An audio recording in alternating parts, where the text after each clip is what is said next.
So guys, Carn here. So I thought I would give you an update on the shield wall warrior build I've been doing recently. So I did a fresh start in SSFSC recently, a couple days ago, just to see how the build plays fresh instead of a reroll with like no currency and all that stuff, to make sure that everything worked out the way I said, and see if there was any changes and adjustments to make for fresh start. And turns out that not really. Everything worked as expected on the first start scenario, on league start. There's no problem at all. Everything's good.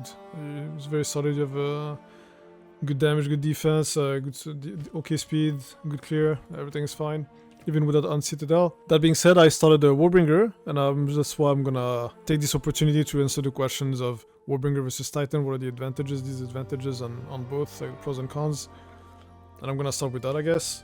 So Warbringer is very good early on because you solve two of the things that you kind of need to solve on this build, which are Warcry cooldowns, because you need to Warcry sweep up your shield walls with Fortifying Cry, which is the most damage, and Armor Break. So what you do on Warbringer is first you ascend at level 22. Once you ascend, the first time you ascend you have shield wall. Level 22 you want to have Insert Call, because you do not have access to Fortifying Cry yet, so the cooldown, bypassing Warcry cooldown is not that important. This will be better until you get Fortifying Cry. So what you do is you ascend, get Insert Call until level 31, and as soon as you have access to Fortifying Cry, you respec these two nodes, which will cost you 5,000 gold, and you get Warcry Callers below to get the infinite cooldown on Warcries, and that will be like almost double damage, just from getting Fortifying Cry to on top and not needing the extra supports. Because normally if you want to use Fortifying Cry with no cooldowns, you have to use the Raging Cry and Enraged Cry combo, so it costs you a support gem that you do not have access to until you get at least level 4 support gems, and that's pretty late. That's in the interludes, so you would not be able to do that for a while. Also, I would just much rather wait for Enraged Warcry 2, which is level 5 supports, and same things like pretty much in maps. That node here allows you to use Fortifying Cry very early, gives you a guard that you always have, gives you infinite rage because you can just spam your Warcries to get rage. It's very, very, very strong. Second lab, you will get Armor Break, which will be around the same time you respec, a tiny bit before you respec to War Callers below once you get Fortifying Cry. And that is also a pretty big deal because, well, breaking armor is 20% more damage, at least. And in this case, it also frees up a support gem, because otherwise, if you want to break armor, you need to have armor break support on either Fortifying Cry or Shield Wall. So that is another benefit here. So it saves you links, saves you a lot of stuff. The next labs, essentially on Warbringer, are not that strong. Like, this is probably okay. I don't know exactly how good it is. Again, it depends how much armor monsters actually have and like how hard you're actually hitting. So this one is like it depends a lot. But I mean, you just click that because like there's not much else to click. You could go for the full totem thing here and place down totems, but I don't think it is worth it. I think placing down totems just a damage loss anyway overall, because you also have to fish for buffs for that to be good. So that's like, I don't like it too much. And so I would just go for like a suggestion by Warbringer guide, which again I will link below in case you haven't seen. It would be Armor Break and Encasing Jade, which is a really nice guard skill. But either way, these are like, they're nice, but they're not quite as strong as what Titan offers you. So that's why we level with Warbringer all the way through until we get the mod here on the weapon for Armor Break. And at that point, you already have level 5 gems to be able to bypass cooldown on your Warcries with Rage. And you also have Armor Break on your weapon, so that's pretty much everything that Warbringer offers you. Obviously, the fact that you get that on Warbringer from your Ascendancy means you save gems, so that your Fortify Crown Warbringer will do more damage, and things like that, and you save supports and mods. Same thing like here on your weapon. If you're Warbringer, you can get a mace like this one that I made on my Warbringer earlier, where you just get damage against fully broken armor enemies. So yeah, there's like some things here and there, but overall Titan I think is just stronger because you actually have 4 strong Ascendancy nodes that work for you. So yeah, basically TLDR early game, level with Warbringer until you get the mod on the weapon, and then you go Titan. I did that as soon as I got my 4th lab. 4th ascension is when I swapped to Titan, since I had to do it anyway. So I was like, yep, I waited for my weapon here, did 4th lab, and swapped back to Titan. And yeah, when you swap to Titan, suddenly you have like 60% more armor. You have an extra again, like an extra 600 life. So yeah, you gain a lot from being Titan. It's probably more even now. If I were to unspec. So here's the thing about ascendancies: Warbringer versus Titan. Warbringer early game, 2 level until you get the things that basically give you what Warbringer gives you, and then you go Titan. And as for the other changes that I made, it comes from supports. So I started using Bleed 4 and Impale. Now the thing with these supports is like normally they interact with debuffs that you cannot apply or benefit from with the same skill.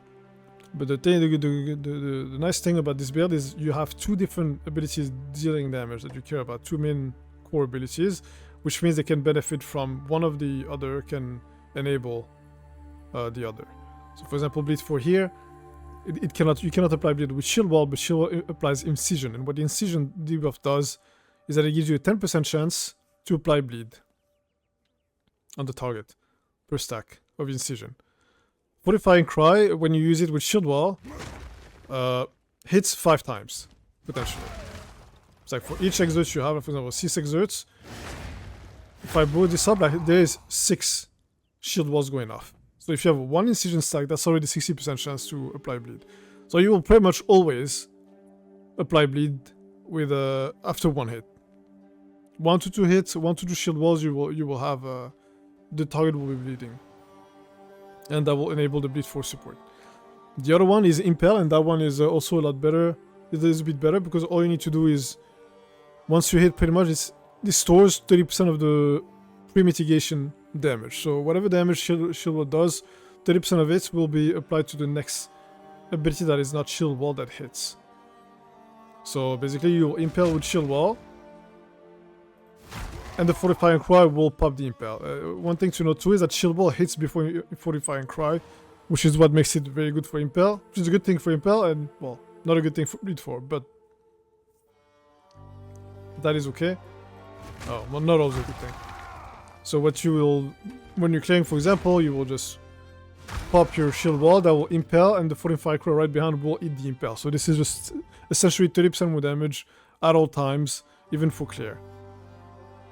So this is very good, and we start using this now. Now obviously if you're using an Uncitadel setup, you're missing 2 support gem slots, so the only 1 slot that you have available to you for damage besides Ataluis, because obviously you would be using I've got my other character. Normally with the Uncitadel setup in game especially, what you'll be using would be Ataluis and another damage support gem. So you don't have these. I'm doing some stuff with Herald Device, don't mind this. This is the 1 slot that you have available for damage, and I would definitely put... I would probably put... Well, you can put Impale, you can put Bleed 4, they're both fine. It just depends if you want to one pop the screen, like in the case where you want to just attack once, and you can clear the clear in 1 attack, you would just use something else, because both Bleed 4 and Impale... I don't think Impale works that well with Uncitadel. I could be wrong, I haven't tested it too much, also it would be hard to know, but Impale cannot be wrong. I think it is fine. I would probably still go Impale, yeah. So Impale is what the word you use here. And the nice thing too with having these 2 supports for when you want to go single target is you do not have to use Close Combat or Conk Effect, which both have downsides that are annoying. Like Close Combat, for example, that I'm using here because there's nothing else I can use. It's 1 meter. 1 meter is very close. It's like around here. It's very small distance. So like for clear, you definitely, for a lot of it, you don't get any benefits. And for single target, like it's possible that you zone that, you cannot be point blank melee range, and then you do not have full benefits from it. So having the option of going Bleed 4 and Impale is very nice, which is something that we kind of figured out a bit later on the reroll once we had more supports to try to fill out. If you have any questions, you know where to find me, twitch.tv/Carn_. I have also the a full Warbringer guide version that I'm gonna link in the description, so you can, if you prefer to play Warbringer, because Warbringer was really pretty nice to play. I actually enjoyed the Warcars below. The Explode actually is really nice to keeping your maps clean, no corpses. It helps with performances. It also adds a decent chunk of damage and smooths out the clear, so it feels pretty good. And then obviously like stuff like Jade is nice. Negative armor break again, a bit of a question mark, but it does something and gives some damage. Either way, like Warbringer is nice too, so when I play that you can, but my recommendation is play Warbringer until you get the mod on the weapon and all the leveling. Leveling is going to be much stronger on a Warbringer versus a Titan or anything else. And then go Titan later and get all the power from all the good stuff here defensively and defensively. Yeah, see you guys in the next one. Thanks for watching. Peace.